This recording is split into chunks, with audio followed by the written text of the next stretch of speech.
ചെറിയ കാര്യം പറയാൻ വിട്ടുപോയി. ഞാൻ നിങ്ങൾക്ക് എൻ്റെ ഇൻവെസ്റ്റ്മെൻറ്റ് കാണിക്കാം എന്ന് ഞാൻ പറഞ്ഞിരുന്നു. അതൊന്ന് കാണിച്ചു തരാം. So this is my investment in PNB. Investment 4,55,000 ഞാൻ ഇൻവെസ്റ്റ് ചെയ്തിട്ടുണ്ട്. അതിപ്പോൾ 590 ആയിട്ടുണ്ട്. ഏകദേശം 1,34,850 is my profit. And I'm not going to sell this stock now. Either I'll keep it up to the book value or my the third target. That is my personal target. Hi friends, എല്ലാവർക്കും നമസ്കാരം. ഇത് അഭിലാഷ് വന്നവൻ. അപ്പം ഇന്ന് നമ്മൾ സംസാരിക്കാൻ പോകുന്നത് Punjab national ബാങ്കിനെ കുറിച്ചാണ്. Okay, so before we are going to the video, ഇതൊരു ഡിസ്ക്ലെയിമറായിട്ട് പറയുകയാണ്. ഈ ഒരു വീഡിയോ നിങ്ങൾക്കൊരു ബയോ സെൽ റെക്കമെൻഡേഷൻ അല്ല. ഇത് എൻ്റെ വ്യൂ ആണ് ഈ സ്റ്റോക്കിനെ കുറിച്ചിട്ട്. ആൻഡ് ഓൾസോ നിങ്ങൾക്ക് ഇതിനകത്ത് ഇൻവെസ്റ്റ് ചെയ്യണമെന്നൊക്കെ ആഗ്രഹമുണ്ടെങ്കിൽ ഈ വീഡിയോ കണ്ടതിന് ശേഷം നിങ്ങളുടെ സ്വന്തമായിട്ടുള്ള റിസർച്ച് ചെയ്യുക. അത് കഴിഞ്ഞ ശേഷം മാത്രം ഡിസിഷൻ എടുക്കുക. Okay, and one more thing what I want to tell you is, നിങ്ങൾ ഇക്വിറ്റി ഇൻവെസ്റ്റ്മെൻറ്റിനെ കുറിച്ച് പഠിക്കാൻ നിങ്ങൾക്ക് ആഗ്രഹമുണ്ടെങ്കിൽ അതിൽ കൂടെ തന്നെ നമുക്ക് നല്ലൊരു വരുമാനം നമുക്ക് ഉണ്ടാക്കാൻ പറ്റും. നിങ്ങൾക്ക് ഓപ്ഷൻ അല്ലെങ്കിൽ ഫ്യൂച്ചേഴ്സ് ചെയ്താൽ മാത്രമേ നിങ്ങൾക്ക് പൈസ ഉണ്ടാക്കാൻ പറ്റുള്ളൂ എന്നൊന്നുമില്ല.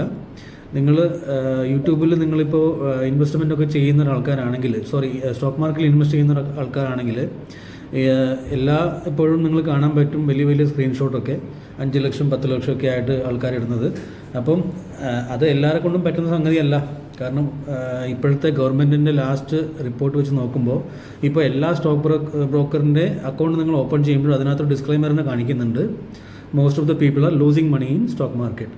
അപ്പം നമ്മൾ കഷ്ടപ്പെട്ടുണ്ടാക്കുന്ന പൈസ ഇങ്ങനെ കൊണ്ടുപോയി കളയാൻ നിൽക്കാണ്ട് ഇക്വിറ്റി ഇൻവെസ്റ്റിനെ കുറിച്ച് പഠിച്ച് അതിനകത്ത് നിങ്ങൾക്ക് ഇൻവെസ്റ്റ് ചെയ്യാൻ നിങ്ങൾക്ക് പറ്റുന്നുണ്ടെങ്കിൽ അതിനേക്കാളും വലിയ കാര്യം വേറൊന്നുമില്ല. അങ്ങനെ നമുക്ക് നല്ല പൈസ ഉണ്ടാക്കാൻ പറ്റും സ്റ്റോക്ക് മാർക്കറ്റിൽ നിന്ന് മാത്രം. ഓക്കെ, അപ്പം that is a disclaimer. Then let's go to the video first. So today we are talking about Punjab national bank. One more thing, ഇത് ഞാൻ എഡിറ്റ് ചെയ്തിടുന്ന വീഡിയോ ഒന്നുമല്ല. എനിക്കങ്ങനെ അത്രയും വലിയ അറിവൊന്നുമില്ല ഇതിനകത്ത്. അപ്പോൾ അത് നിങ്ങൾ ഒന്ന് അഡ്ജസ്റ്റ് ചെയ്തൊന്ന് ക്ഷമിക്കുമെന്ന് കരുതുന്നു. സപ്പോർട്ട് ചെയ്യുക. ഓക്കെ, അപ്പോൾ പഞ്ചാബ് നാഷണൽ ബാങ്ക് ചൂസ് ചെയ്യാനുള്ള കാരണം എന്താ വെച്ചാൽ 2017 ഒക്ടോബറിൽ ഒരു ന്യൂസ് വന്നിരുന്നു. Corporate tax rate may be lowered to 25% for the bigger Indian companies. ഇങ്ങനത്തെ ഒരു ന്യൂസ് വന്നിരുന്നു. ഓക്കെ, ആ ഒരു ന്യൂസ് വന്നതിന് ശേഷം നിങ്ങൾ നോക്കുകയാണെങ്കിൽ most of the PSU banks, ഇത് PSU ബാങ്കിൻ്റെ ചാർട്ടാണത്, ബാങ്ക് ഓഫ് ബറോഡയുടെ ചാർട്ടാണത്. ബാങ്ക് ഓഫ് ബറോഡയുടെ ചാർട്ട് നമ്മൾ നോക്കുമ്പോൾ സെയിം ഡേറ്റിൽ ഞാനിവിടെ ഓൾറെഡി ഡ്രോ ചെയ്ത് വെച്ചിട്ടുണ്ട് എപ്പോഴാണ് ന്യൂസ് വന്നത് എന്നുള്ള കാര്യം. ഇവിടെ കാണാൻ പറ്റുന്നില്ല. ഈ ഒരു ഡേറ്റിലാണ് നമുക്ക് ന്യൂസ് വന്നത്. ആ ന്യൂസ് വന്നതിന് ശേഷം ഈ സ്റ്റോക്ക് ഏകദേശം 50% ജമ്പാണ് ഇവിടുന്ന് കാണിച്ചത്. അതേപോലെ തന്നെ ബാങ്ക് ഓഫ് ഇന്ത്യൻ്റെ സ്റ്റോക്ക് നോക്കിക്കഴിഞ്ഞാലും സെയിം ഡേറ്റിൽ നമുക്കിവിടെ കാണാൻ പറ്റും. സെയിം ഡേറ്റിൽ ഒരു 50% മൂവ് ഇവിടുന്ന് വന്നിരുന്നു. ഓക്കെ, അപ്പോൾ ഈ രണ്ട് കാര്യം നിങ്ങൾ നോട്ട് ചെയ്ത് വയ്ക്കുക. കാരണം ഇതേ രീതിയിലാണ് ഞാൻ പഞ്ചാബ് നാഷണൽ ബാങ്കിനെ എക്സ്പ്ലെയിൻ ചെയ്യാൻ പോകുന്നത്.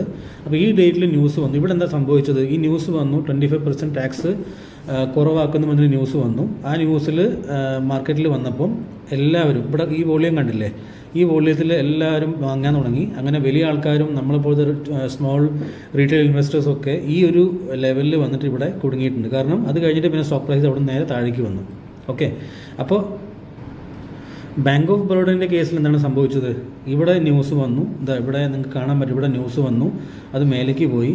ഓക്കെ, അവിടുന്ന് സ്റ്റോക്ക് പ്രൈസ് താഴേക്ക് വന്നു, നേരെ ഇവിടെ വന്ന്. ഇതൊക്കെയാണ് ക്രാഷിൻ്റെ സമയമാണ്. മറ്റേ കൊറോണയുടെ സമയത്തൊക്കെയാണ് ക്രാഷൊക്കെ ആയിരുന്നു ഈ സമയത്ത് വന്നിരുന്നത്. അത് കഴിഞ്ഞ് സ്റ്റോക്ക് പ്രൈസ് നേരെ താഴെ എത്തി.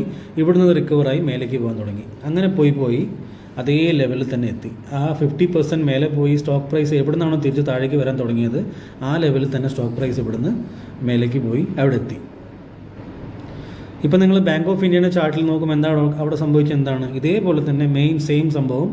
ഇവിടെ നിന്ന് ന്യൂസ് വന്നു, ഇവിടെ സ്റ്റോക്ക് പ്രൈസ് മേലേക്ക് പോയി നേരെ താഴെ എത്തി. ഇപ്പോൾ ആ സ്റ്റോക്ക് പ്രൈസ് റിക്കവറായി നേരത്തെ നമ്മൾ കണ്ട ബാങ്ക് ഓഫ് ബറോഡയുടെ സ്റ്റോക്ക് പോലെ തന്നെ ഈ ലെവലിൽ ഇത് എത്താനുള്ള എല്ലാ സാധ്യതകളും ഉണ്ട്. ഓക്കെ, അപ്പോൾ ഇപ്പോഴത്തെ ഈ ലെവലിൽ എന്ന് വെച്ചാൽ ബാങ്ക് ഓഫ് ഇന്ത്യൻ്റെ ഈ ലെവലിൽ നമ്മൾ പർച്ചേസ് ചെയ്താൽ തന്നെ 124% ഗെയിൻ നമുക്ക് ഇവിടെ നിന്ന് ഉണ്ടാക്കാൻ പറ്റും. ഓക്കെ, ഇതാണ് ഇതിനൊരു കാരണം എന്ന് പറയുന്നത്. അപ്പം ഇതേ സംഭവം നമ്മൾ PNBയിൽ നോക്കുകയാണെങ്കിൽ അവിടെ എന്താ സംഭവിക്കുന്നത്? ഇവിടെ കണ്ടില്ലേ, ഇവിടെ ന്യൂസ് വന്നു, ഈ ലെവലിൽ ന്യൂസ് വന്നു, മേലേക്ക് പോയി, അവിടെ നേരെ സ്റ്റോക്ക് പ്രൈസ് താഴേക്ക് വരാൻ തുടങ്ങിയിട്ടുണ്ട്. അപ്പോൾ എന്താണ്, ഇപ്പോൾ ഈ ന്യൂസ് വന്നു, ഇതിൽ മേലേക്ക് പോയി, അത് കഴിഞ്ഞ് സ്റ്റോക്ക് പ്രൈസ് താഴെ എത്തി. ബാങ്ക് ഓഫ് ബറോഡ ഈ ടാർഗറ്റിൽ എത്തിയ പോലെ തന്നെ ഈ PNB പോവും എന്നുള്ള വിശ്വാസം കൊണ്ട് മാത്രം നമുക്ക് ഈ സ്റ്റോക്ക് വാങ്ങിക്കാൻ പറ്റുമോ? നമുക്ക് ഫിനാൻഷ്യൽസ് നോക്കണം അല്ലേ? ബാങ്ക് എങ്ങനെയാണ് പെർഫോം ചെയ്യുന്നത് കൂടെ നമുക്ക് നോക്കണം. അത് നോക്കാമെന്ന്. അപ്പോൾ നമ്മൾ ഈ പ്രോഫിറ്റ് ആൻഡ് ലോസ് സ്റ്റേറ്റ്മെൻറ്റ് നമ്മളിപ്പോൾ നോക്കുമ്പോൾ അവിടെ എന്താണ് കാണാൻ പറ്റുന്നത്? നമ്മൾ റവന്യൂ മാർച്ച് 2012 റവന്യൂ എത്രയാണുള്ളത്? ഇത് കണ്ടില്ലേ, 37,495. അവിടുന്ന് അത് 37,495 crores റവന്യൂവിൽ നിന്ന് ഈ സാധനം ഇപ്പോൾ എത്രയാണ് എനിക്കുള്ളത്? 93,374. മനസ്സിലായില്ലേ? ഏകദേശം ഡബിളിനേക്കാളും കൂടുതൽ 3 times ആയി. ഈ ഫിഗറിന് ഈ ഫിഗർ 3 times ആയി. അത്രയും റവന്യൂ വർക്കുണ്ട്. Okay, then why this minus numbers here? ഇതിവിടെ കാണുന്നുണ്ടോ? ഫിനാൻസിങ് പ്രോഫിറ്റ്, ഫിനാൻസിങ് മാർജിൻ, ഇതെല്ലാം മൈനസിലാണ് കിടക്കുന്നത്. എന്തുകൊണ്ടാണ് അങ്ങനെ കിടക്കുന്നത്? ഈ സമയമാണ് നമ്മളുടെ വിജയ് മല്യാജി ഒരുപാട് ഫ്രോഡ് ചെയ്തിട്ട് ഈ ബാങ്കിൻ്റെ അടുത്ത് നിന്ന് കുറേ പൈസ അടിച്ചുകൊണ്ട് പോയത്. ലോൺ എടുത്തു, പിന്നെ പുള്ളി ലണ്ടനിലെത്തി, തിരിച്ചു കൊണ്ടുവരുന്നൊക്കെ പറഞ്ഞു, ഇതുവരെ എത്തിയിട്ടില്ല. അപ്പോൾ അത് ഒരു വഴിക്ക് കിടക്കട്ടെ. അപ്പോൾ ആ ഒരു സമയമായിരുന്നു, ഈ ഫ്രോഡ് നടന്ന സമയമായിരുന്നു ഇതൊക്കെ. അങ്ങനെ ഈ ബാങ്കിൻ്റെ NPA വളരെ വളരെ കൂടിയായിരുന്നു. Okay, that was the reason why നമ്മൾ ആ നേരത്തെ ന്യൂസ് വന്ന ലെവൽ ഞാൻ കാണിച്ചില്ലായിരുന്നു. ആ ലെവലിൽ നിന്ന് സ്റ്റോക്ക് പ്രൈസ് ഡ്രാസ്റ്റിക്കലായിട്ട് താഴേക്ക് വരാനുള്ള കാരണവും ഇത് തന്നെയായിരുന്നു. ഓക്കെ, പക്ഷേ ഇവിടെ എന്താണ് ഒരു പോസിറ്റീവായിട്ടുള്ള കാര്യം എന്താണ്? ഇപ്പോൾ നിങ്ങൾ നോക്കിക്കഴിഞ്ഞാൽ -10,000 28,000 ഈ ലെവലിൽ വരെ ഇത് എത്തിയായിരുന്നു. ഫിനാൻസിങ് പ്രോഫിറ്റ് മൈനസിലായിരുന്നു. ദെൻ അതിനെ കുറയ്ക്കാൻ തുടങ്ങി. കാണില്ലേ? കാരണം ബാങ്കിന് റവന്യൂ ഉണ്ട്, ബാങ്ക് റവന്യൂ ഉണ്ട്, സെയിൽസ് ഇൻക്രീസ് ആവുന്നുണ്ട്, എല്ലാം ആവുന്നുണ്ട്. അപ്പോൾ ഇവിടുന്ന് വരുന്ന പ്രോഫിറ്റ് ഉണ്ടാവുമല്ലോ. ആ പ്രോഫിറ്റ് വെച്ചിട്ടാണ് ഇവരുടെ NPA-നെ ഇവർ മാനേജ് ചെയ്യാൻ തുടങ്ങിയത്. അങ്ങനെ 28,000 22,000 7,000 6,000 ഇപ്പോൾ എത്രയുണ്ട്? 6,473. മനസ്സിലായില്ലേ? ഇത്രയും ഇവർ ഇതിനെ കുറച്ച് കൊണ്ടുവന്നു. ഓക്കെ, ഇതിൽ NPA-ൻ്റെ ഇവിടെ കാണിക്കുന്നില്ല. NPA-യിൽ ഞാൻ എൻ്റെ ഫിനാൻസ് റിപ്പോർട്ട് നോക്കാം. 1 second. ഓക്കെ. സോ ഇത് പഞ്ചാബ് നാഷണൽ ബാങ്കിൻ്റെ റിപ്പോർട്ടാണ്, ഫിനാൻഷ്യൽ റിപ്പോർട്ടാണ്. അതിനകത്ത് NPA ഇവിടെ കാണിച്ചിട്ടുണ്ട്. കാണുന്നില്ല? ഇതാ ഇവിടെ NPA കാണിക്കാം. I will show that. Yes, ഇതാ ഇവിടെ NPA. ഓക്കെ, എന്താണ് ഇവിടെ കാണിക്കുന്നത്? 11ൻ്റെ NPA ആയിരുന്നു ഇവർക്ക് ഉണ്ടായിരുന്നത്. എപ്പോഴാണ് ഉണ്ടായിരുന്നത്? അതുണ്ടായിരുന്നത് 2022 ദിസ് ക്വാർട്ടറിൽ. ഇവിടെ കാണുന്നില്ലേ? This was the date. അവിടെ 11ൽ ഉണ്ടായിരുന്ന NPA ഇവിടെ നോക്കുമ്പോൾ 11.27 ആയിരുന്നു ഉണ്ടായിരുന്നത്. ആ 11.27 റെഡ്യൂസ് ചെയ്ത് 8.74 ആയി, ദെൻ 7.73 ആയി.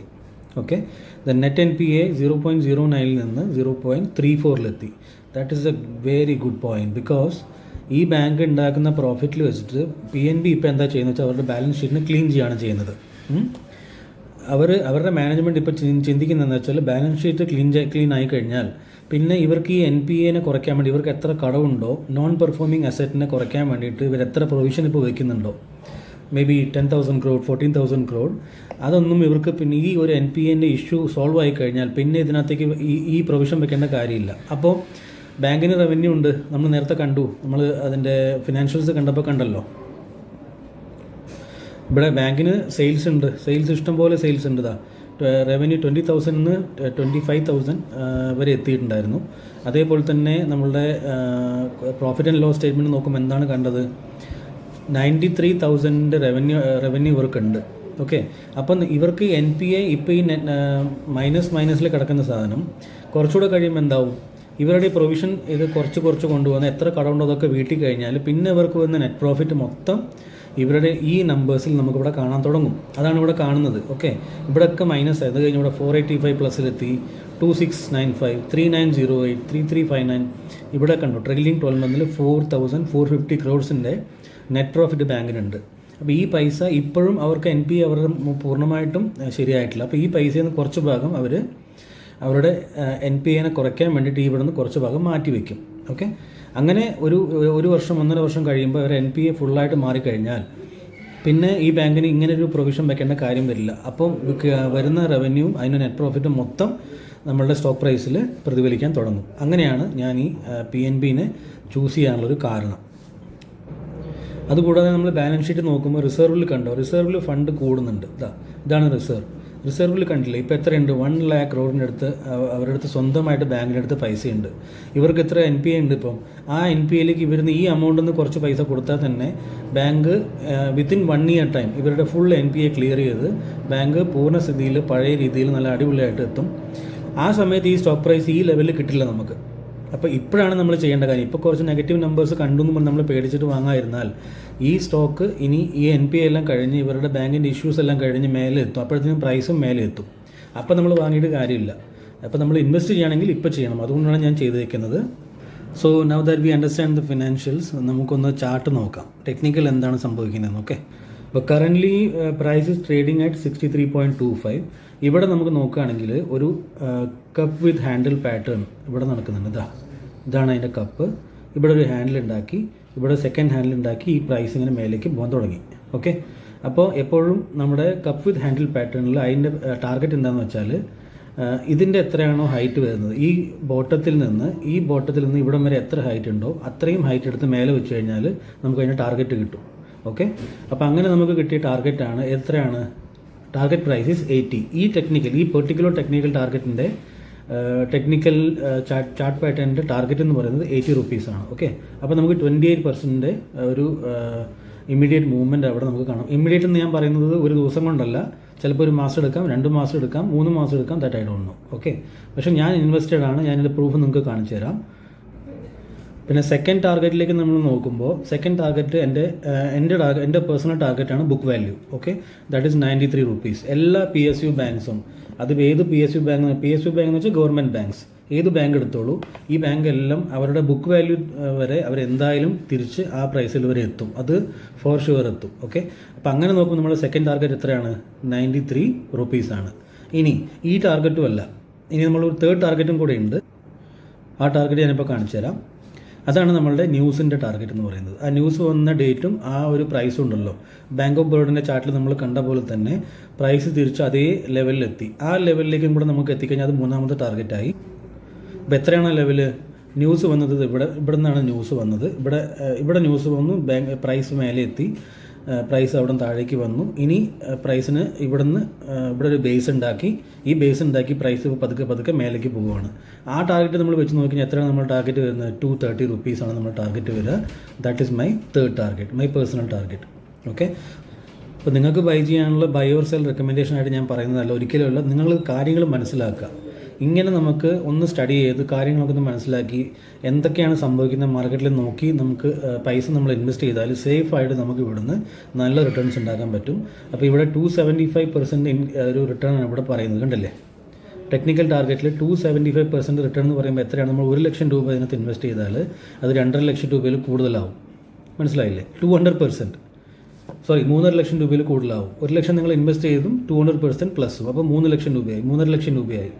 മനസ്സിലായില്ലേ. ഇവിടെ ഈ നിങ്ങളൊരു 48% ടാർഗറ്റിന് പോവുകയാണെങ്കിൽ 1 ലക്ഷം രൂപ ഇട്ടാൽ 1.5 ലക്ഷം രൂപയായി. മനസ്സിലായില്ലേ. അപ്പോൾ കുറച്ച് വെയിറ്റ് ചെയ്യുക, പേഷ്യൻസ് കാണിക്കുക. ഇതിനകത്ത് കുറച്ചൊരു പ്രൈസ് മൂവ്മെൻറ്റ് താഴേക്കും മേലേക്കൊക്കെ ഒരു 10% 5% നമ്മൾ വാങ്ങിയതിന് ശേഷം താഴേക്ക് പോയാൽ തന്നെ പേടിക്കാതിരിക്കുക. കാരണം നമ്മളുടെ അടുത്ത് റീസൺസ് ഒരുപാടുണ്ട്. നമ്മൾ നോക്കി NPA റെഡ്യൂസ് ആവുന്നുണ്ട്, ബാങ്കിന് പ്രോഫിറ്റ് ഉണ്ട്, റവന്യൂ വരുന്നുണ്ട്, എല്ലാ കാര്യങ്ങളും ഓക്കെയാണ്. നമുക്ക് എന്താ ചെയ്യേണ്ടത്, ഇൻവെസ്റ്റ് ചെയ്യുക, അതിനകത്ത് പേഷ്യൻ്റ്ലി വെയിറ്റ് ചെയ്യുക, ദാറ്റ്സ് ഇറ്റ്. അപ്പോൾ ഇതാണ് ഇന്നത്തെ വീഡിയോ. നിങ്ങൾക്ക് ഇഷ്ടപ്പെട്ടെങ്കിൽ ലൈക്ക് ചെയ്യുക, ഷെയർ ചെയ്യുക, സബ്സ്ക്രൈബ് ചെയ്യുക, മറ്റുള്ളവർക്ക് വേണ്ടി ഷെയർ ചെയ്ത് കൊടുക്കുക. Okay, let's grow together, let's learn together. By.